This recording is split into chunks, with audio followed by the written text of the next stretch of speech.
बिस्मिल्लाहिर्रहमानिर्रहीम।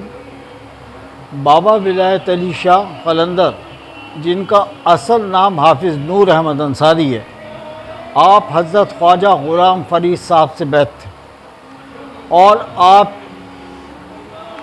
का सिलसिला जो शुरू हुआ फ़कीरी का, आपने 9 साल की उम्र में कुरान पाक हिफ्ज़ किया और 16 बरस की उम्र में आपकी शादी एक उस्मानी शरीफ ख़ानदान में कर दी गई। लेकिन जायदाद के एक मसले में भाई से कोई तनाज़ा चला और आप ज़मीन और जायदाद अपनी सब छोड़ के अल्लाह की राह में निकल पड़े।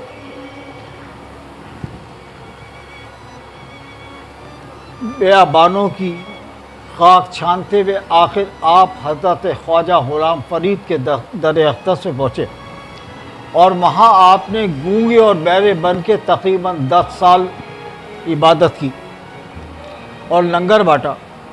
लेकिन ख्वाजा ग़ुलाम फ़रीद साहब की चश्मे गौहर ने आपको नायाब हीरा बना दिया था। अब जब वहाँ से हुक्म होता है हज़रत अबू अली शाह कलंदर का हज़रत ख्वाजा ग़ुलाम फ़रीद को कि इस बच्चे का हिस्सा हमारे पास है, इसे हमारे पास इंडिया भेज दो।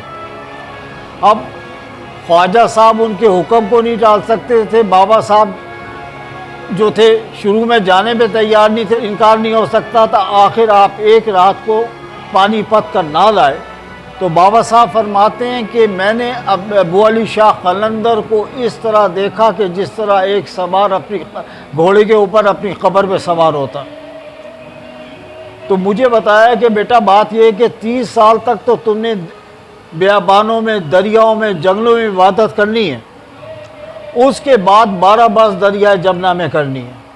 मुर्शद का हुक्म सुना, 30 साल तक मैं दरियाओं में, जंगलों में, पहाड़ों में, बेआबानों में इबादत करता रहा। लेकिन उसके बाद जो बताते हैं कि आप बनी के साहिल पे नमूदार हुए और सारा दिन आपका एक बनिए के बागीचे में और सारी रात जो है पानी में खड़े होकर गुजरती थी।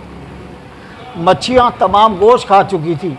तो एक दिन वहाँ के जो हिंदू मालिक था, उसने कहा कि सरकार की दरिया हर साल हमारे जो एक खेत को नुकसान पहुँचाता है, आप अल्लाह के नेक वली हैं, दुआ फरमाएं कि दरिया जो हमारी इस जगह को छोड़ दे।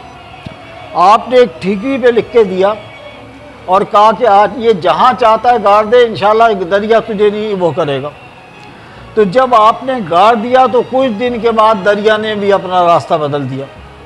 फिर उसके बाद जो है आपका ज़्यादा वक्त जब आपकी रियासत ख़त्म हो गई तो निज़ामुद्दीन औलिया, मुइनुद्दीन चिश्ती और अबू अली शाह कलंदर के यहाँ उतरता था। पाकिस्तान बनने से पहले आप पाकिस्तान तशरीफ़ ले आए थे और ये जगह आपकी मस्कन थी और आपको उस ज़माने में आपके पीर ने, दीवान फ़रीद ने लिखा है कि मेरा मुरीद वहाँ बैठेगा जहाँ उसकी डाची बैठेगी। इससे कि आप सराइकी ज़बान के मशहूर शायर थे।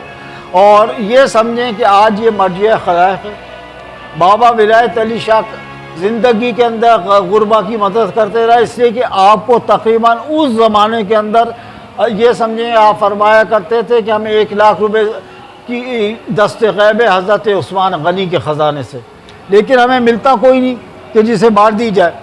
तो आप गुरबाओं की मदद करते रहते थे और आपके चाहने वालों में उस वक्त के लियाकत अली ख़ान, अब्दुल रब नश्तर, ग़ुलाम मोहम्मद मीरा, शहज़ादी आबदा सुल्ताना जो है सारी फहरिस्त है। तो आप उसके बाद जो है बाबा साहब का विसाल सन 1957 में हुआ, 2 फरवरी सन 57 में, और आपकी पैदाइश 1842। उस अब आप उनकी फ़कीरी का यह अंदाज़ा लगाएं कि ये जितना भी जो कुछ आप देख रहे हैं, जो बाहर आपने देखा है, ये सिर्फ इस नाचीज़ की मेहनत है और अल्लाह के ज़िक्र का कमाल है। और याद रखें कि फ़कीरी वहाँ से शुरू होती है जहाँ से अक़लियत ख़त्म हो जाती है। हमारे यहाँ ना तो किसी को सिगरेट पीने देते हैं, ना कोई नशा होता है, ना रात को किसी को ठहरने देते। तो अल्लाह के जो सुन्नत रसूल की पाबंदी करते हैं, अल्लाह ताला उन्हीं पे करम करता है।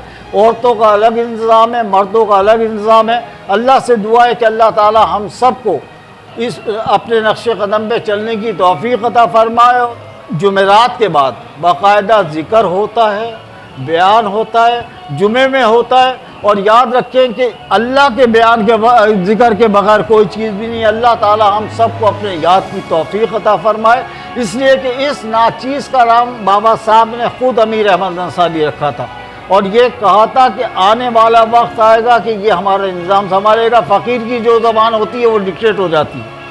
और सन 23 के अंदर, उस वक्त तो 150 साल की बात है, एक वसीयत लिखी थी आपने ईस्ट इंडिया कंपनी के ज़माने में कि हम जहाँ भी जायदाद बनाएंगे उसका मालिक हाफिज़ फ़ारूक अहमद अंसारी और उसके बाद नस्लन बाद नस्लन पे सरकला होता रहेगा। तो अल्लाह से दुआ है कि अल्लाह ताला हम सबको बुज़ुर्गान दीन के नक्श कदम पे चलने की तौफ़ीक़ अता फ़रमाए। वमा तौफ़ीक़ इल्ला बिल्लाह। उर्स बाबा साहब का होता है 27 रजबुल मुजर्रब, इसलिए कि 26 को आपका विसाल हुआ था जुमेरात के दिन बाद नमाज ज़ोहर, और आपको बाद अपने नमाज जुमा मतफन कर दिया जाता अपनी जगह पे, और आपने अपनी जगह अपनी ज़िंदगी मनवा ली थी। और वहाँ उस वक्त वो गंदुम भरा रहता था। उसके बाद जो है आपका मर्जी खलाइक बन गई, मली अपोजिट मलिर कोर्ट, और मलिर सिटी कराची 23 में आता है।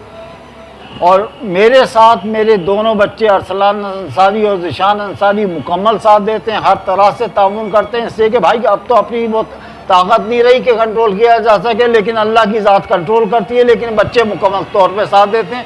मेरी दुआ है कि अल्लाह ताला इन्हें भी ज़िंदगी, सेहत और शिफा अता फरमाए। आमीन।